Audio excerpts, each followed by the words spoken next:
Okay, picture this. You're in a high-stakes meeting, and out of nowhere, a colleague takes a subtle jab at your project. So, what do? Do you immediately defend yourself, or do you just freeze? Welcome to today's Explainer, where we're unpacking this psychological source material behind true professional authority. We're going to break down exactly how to establish ironclad boundaries and completely flip your office dynamics using two massive concepts: strategic silence and cognitive detachment. Ever noticed how some people in your office don't really talk to you, they talk at you? Yeah, we've all been there. Trapped by a conversational narcissist in the break room, or held hostage in a super tense post-mortem meeting. It brings up this incredibly relatable and frankly exhausting urge to over-explain yourself just so they finally get your perspective. But as we're going to see, fighting that defensive urge, that is actually your greatest professional asset. Every single day at work, we face a choice. We can either pour our precious mental energy into exhausting conversations that go absolutely nowhere, desperately trying to be heard, or we can make the active choice to reclaim our metacognitive space. When you stop participating in that endless back and forth, you achieve this level of mental clarity that is literally the foundational secret to mastering high-stakes workplace communication. So here is our roadmap for today's Explainer. First, the conversational narcissist problem. Second, weaponizing strategic silence. Third, metacognitive IQ and regulation. Fourth, neutralizing workplace disrespect. And finally, the power of detachment. By following this flow, we're going to transform you from a passenger to your own thoughts into a highly effective, totally unshakable communicator. All right, let's jump right into Section 1, the conversational narcissist problem, and exactly why we tend to over-explain. So, that burning urge to prove a colleague wrong? It isn't just a quirky personality trait. It is deeply psychological. We over-explain our choices because, well, we crave being understood in a competitive environment. But here's the really critical takeaway from the source material. Every time you try to over-explain or justify your point to a difficult coworker, your brain is actually releasing stress hormones. You are operating straight out of a primal survival instinct to avoid social rejection. Basically, your brain literally thinks you're fighting for your life in the boardroom, and that completely hijacks your ability to communicate with authority. Which brings us right into Section 2, weaponizing strategic silence, or the art of saying less. We really need to completely reframe how we view silence. It isn't just a blank, awkward gap in the conversation, and it certainly doesn't mean you lack confidence. Strategic silence is a highly deliberate process of mental editing. Highly intelligent people verbalize internally before they ever open their mouths. Think of it like a precise filter. By just sitting in silence during a tense exchange, you stop desperately signaling doubt and you start actively thinking strategically. The true power here lies in how you actually execute this in a tense room. Step 1. Listen. Step 2, run a strategic simulation in your mind of exactly how your sentence is going to land with your colleague. Step 3, speak once, clearly and directly. And step 4, the absolutely most important part of this entire equation, stop completely. Just stop. By following this precise sequence, your words suddenly carry real weight. You teach people that your boundaries are completely non-negotiable simply because you drop the sentence and you refuse to fill that uncomfortable void with more over-explaining. Okay, moving on to Section 3, Metacognitive IQ and Regulation, which is all about stepping outside your own head. So, the root of genuine emotional regulation is something called metacognitive IQ.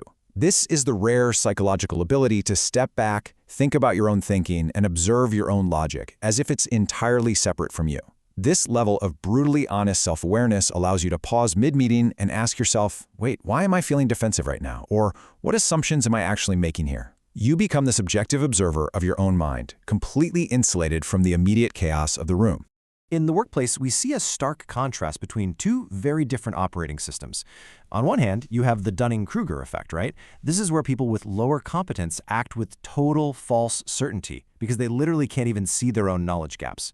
They are merely passengers to their own thoughts, and they just react immediately to their feelings. On the other hand, you have high metacognitive IQ. These folks observe logic objectively and practice cognitive detachment. They gain this emotional distance that acts like a total superpower, keeping them incredibly calm when a crisis hits or a negotiation goes sideways. But here is a super critical distinction. You aren't suppressing the pain or frustration of a high-stress situation. You are actively controlling your response to it. Emotional distance doesn't mean you don't feel anything when a project blows up or a colleague undermines your data. Rather, it means that you possess complete, unshakable control over your reaction. You process the frustration, sure, but you absolutely refuse to let it dictate your behavior. Let's see how this works in practice with Section 4, neutralizing workplace disrespect in a high-stakes scenario. Let's map this out in a real situation, second by second. At second 0, a colleague suddenly interrupts your presentation to claim credit for your data right in front of leadership. Obviously, your stress immediately spikes. But look at second 2. Instead of snapping back or frantic over-explaining, you remain entirely emotionally neutral and unaffected. You just hold eye contact. By second 5, because you simply stare back in calm silence, the antagonist is completely denied the defensive emotional payoff they were fishing for. They start to sweat a little. By second 10, the cycle of disrespect stops completely. By remaining neutral, you literally starve the conversational narcissist of their reward. You've won the exchange without even raising your voice. To execute this flawlessly, you have to rely on empathic accuracy. You actively read the room and realize that their comment wasn't a genuine question. It was a trap, specifically designed to make you look defensive and reactive.